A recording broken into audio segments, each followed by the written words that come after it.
You know, when most people enjoy a Friday evening after a long week of work, it involves kicking back and having some fun. But at this house, with the trending towers, it just means looking at the weather charts. We're having fun talking about the weather. I mean, there's not much chance of having fun drinking a minuscule dram It's your second one. Wine. Not if that was whiskey. You finished the bottle.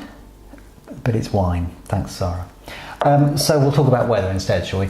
And, well, here we go again. It's deja vu all over again. All over again. Beast from the East, version 2.0, or the mini Beast from the East, or the son of the Beast from the East. I don't know what we're calling it at the minute, but more snow, the fridge door open once more, Russian air channeling towards us, very, very cold, bitter through the weekend. And there are real similarities between this one and the last time. Yep. Okay, the temperatures aren't as extremely low. I don't think in absolute terms there's going to be as much snow, but given that we are sort of 2 weeks on through spring, in some senses it's every bit as unusual because it's that much later on. So of course we broke a record on the first day of March, coldest March day on record. We're not going to break a record, but it's still very unusual, as you say, because sub-zero temperatures through the weekend, a significant wind chill as well, and then of course the snow. So yet more Met Office weather warnings, severe weather warnings, amber warnings, that second tier of warning level.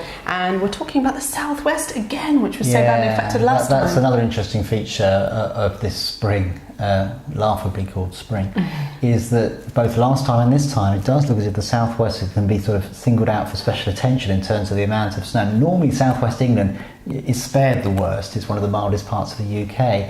And the reason for that is it's sort of a combination of these very cold easterly winds coming in from Russia, but then a little disturbance in the atmosphere coming up from the south, and those two things combining to enhance the instability in the air and creating heavier snowfall across the southwest. Now, last time it was Storm Emma, and that was a real beastie, and that's what gave the huge amount of snow. We're not expecting anything quite as venomous as that. No, but there will be blizzard-like conditions through the weekend because you'll have the drifting snow, because again you've got the strength of the wind, and it's that wind that's going to make it feel so bitter.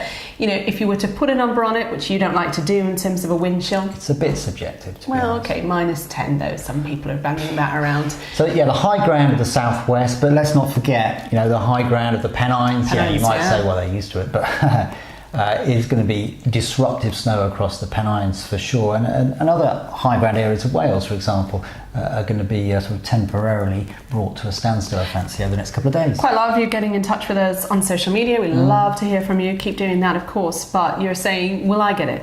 Will I get it?